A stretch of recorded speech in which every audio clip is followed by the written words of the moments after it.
ego jewe rero nagiriwe amahigwe yo kumenya Lieutenant General Adolphe Nshimirimana mu kwezi kwa kabiri mu 1997 niwe yantora angira umusekreteri wiwe twari mu kibira turabana turavayo mu gihe cyane ngeri turagenda kugera imakamba twarabanye nawe mu gihugu cya Tanzania kuko yaramaze y'umwaka ashinzwe mobilisation na recrutement mu makambi y'impunzi hanyuma turagaruka ndabandanyana nawe ari umukuru w'ingabo za FDD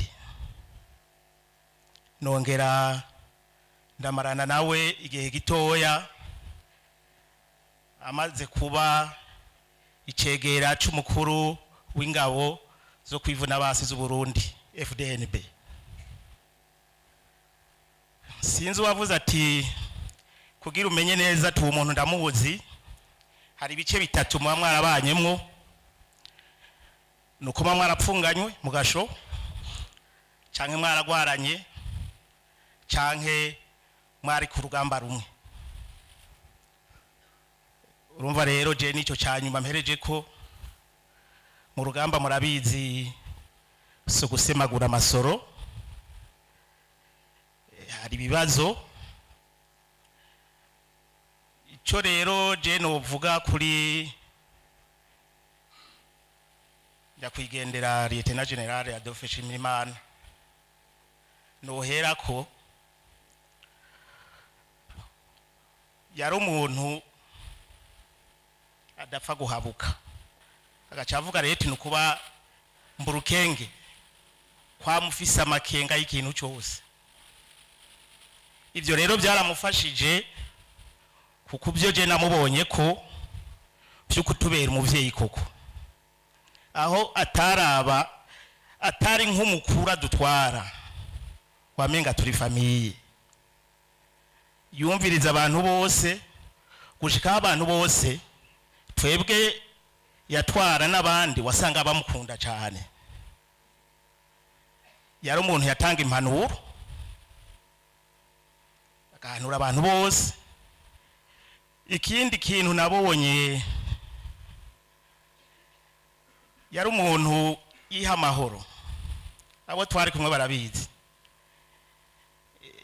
igihe cyose yabyuka saa 9 gusenga asenze yaraca tubwira ati nimutekereze uramuzi nta kiba gaca yiyambarira agashati n'agapantaro keza gaca shirako na cravate.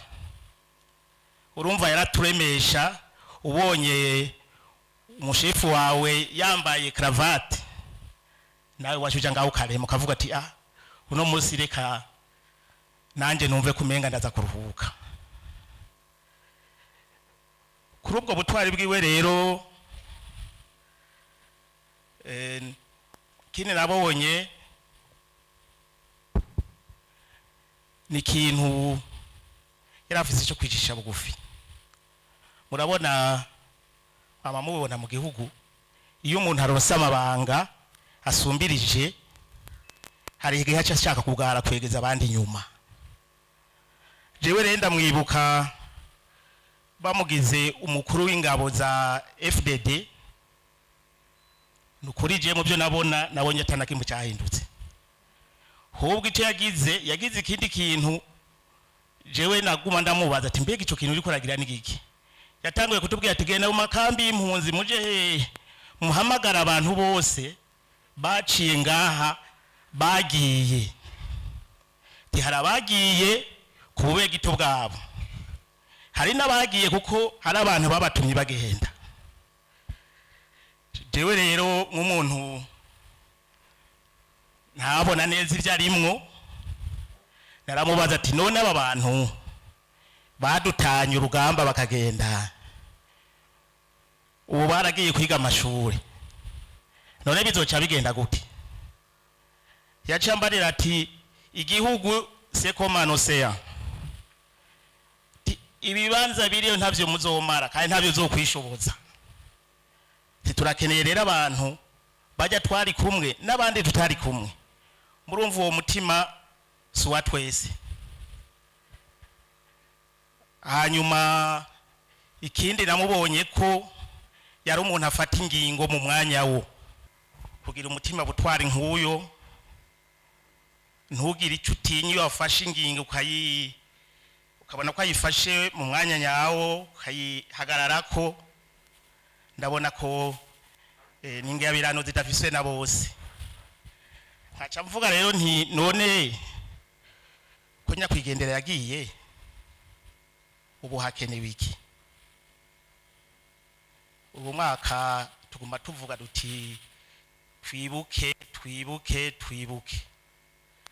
Je nkavuga nti mu bantu bigisha akarangamutima mu mugambwe bogira akantu boza barigisha la jeunesse, kuko kuri jewe ndipfuza ko mu myaka iza hoboneka mugwaruka rufise ivyo vyiyumviro aho karangamutima ka Lieutenant General Adolphe Nshimirimana.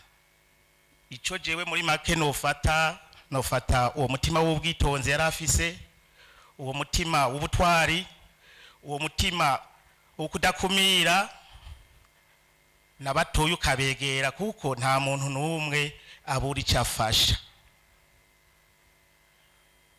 Gutyo mu rwaruka ruzoza tugiye turabibigisha, ngira ngo kujya bivugwa ko uko imyaka igenda hatinda hakaza abandi bameze nka naka, twizere ko hazovuka abameze nka Lieutenant General Nshimirimana Adolphe. Nkaba rero norangiza shimira ababa bategura igikorwa cyo kumwibuka, kuko nawe yakoze vyiza. Nkasaba n'Imana ko yobandanya imuha uburuhukiro bwiza. Yari afise umutima wo kurinda kwitwararika ibikorwa sans de responsabilité, kuko ndibuka imbere ya 2015 yarabonye ko mu mugambwe umenga ibintu bitariko birapangika neza. Yaciye atwegeranya twese tuza gucaho twaciye turaba, tugira sondage d'opinion, turaba ibigoramye kugira bigororoke. Ibyo yabikoze atari n'umukuru w'umugambwe muga no kubera muri za nshuti mwavuga ziza zirahanura. Sinoronka ingene no mukarifya, ingene no mutazira, kuko umutima wiwe w'urukundo waragaragaye n'igihe dushitse ngaha. Mwarabonye ko abantu bose bamwegereye, baramwegera akabahanura. Bamwe baragendanye, abandi baramubonye, abandi barayazi. Tuve mu vy'imvugo tuje mu ngiro, kuko nababwiye yuko jewe kuri jewe yambereye akarorero, role model. Nibaza ko no kubandi jogenda nk'uko.